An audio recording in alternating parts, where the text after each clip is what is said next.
Hello everyone and welcome to Nervous Nessie. It is the last day of the trip and right now it is almost 5:30 in the morning. So I am at the Orlando airport and my original flight was going to be at like 7 p.m. However, I was going to have to check out of my Airbnb at 10 a.m., which means I would have, what is that, 7, 8, 9 hours to kill and have my luggage with me.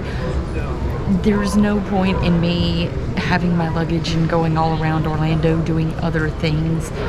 So my only other option would be to go to the airport and just be in the airport for 9 hours. Definitely did not want to do that. So late last night, a few hours ago, I called the airline to see if I could switch my flights to 7 a.m. And I mean, I could, I just didn't know how much the cost was going to be.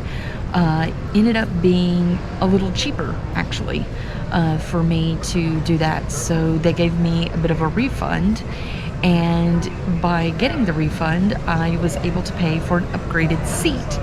As of right now, I'm the only person on my row. Fingers crossed that nobody gets a last minute ticket for my row. There's actually a lot of the upgraded seats are empty, so I'm really hoping that, you know, nobody gets my particular row.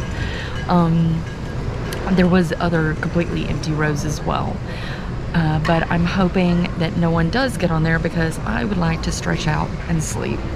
I've only had like 4 hours of sleep and I'm so tired. But I did want to talk a little bit about this trip, kind of do a recap. The Airbnb worked out really nice. I always hate when I stay in an Airbnb and it is on like the second or third floor and there's no elevator, because it's really rough getting my luggage up and down. It was this morning as well. But it was nice. Plenty of room, very quiet.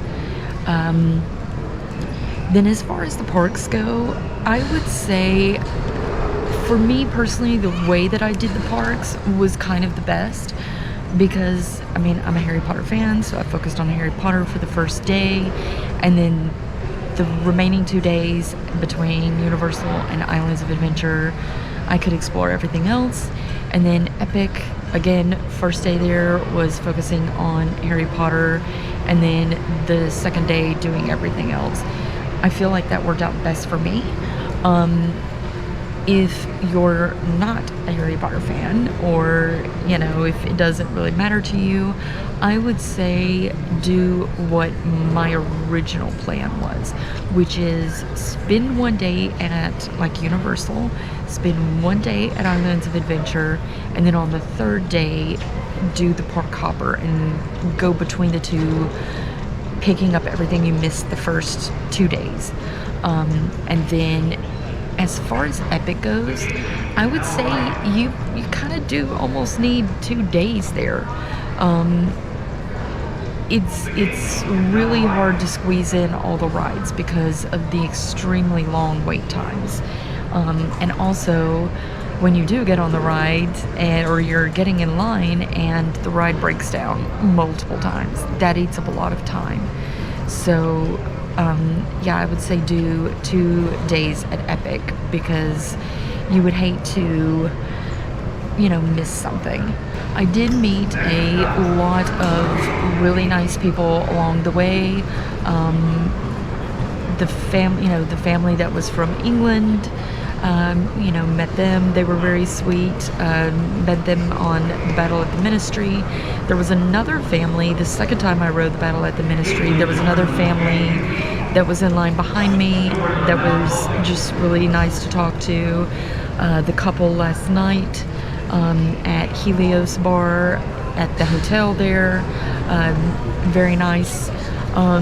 everyone was just really nice that I met.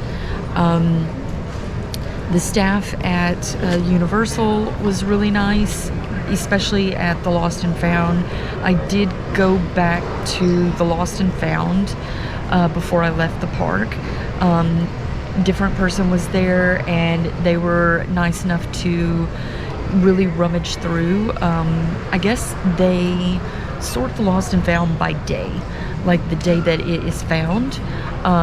So he checked that day and the day before just to make sure. But which, you know, I thought that was really nice of him. Everybody at the souvenir shops was really nice, which I did grab up some more souvenirs before I left. And I would say overall, this was a pretty good trip. It's tiring. It's exhausting. I mean, like, my knees are killing me, my back is killing me. I'm just getting too old for this, I guess.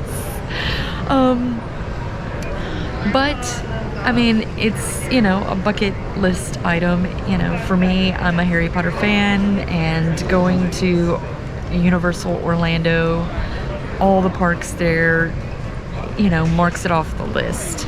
I am hoping one day to go to Universal in Japan, and to also do basically an entire trip focusing on Harry Potter locations for the movies, which would mean me going to England and Scotland. So you know, hopefully one day we'll do that. I do have another trip that I am kind of in the works on putting together, and it'll be a little bit before those videos come out, but yeah, it's been a really good trip. If you have any questions about anything you saw on the trip, or any comments, feel free to leave them in the comments below. And if you like this trip, then give me a thumbs up. And if you want to know whenever the next video comes out, then subscribe. But I am about to go and get on a plane and sleep for several hours before heading home. And I look forward to seeing everyone in the next video. Bye!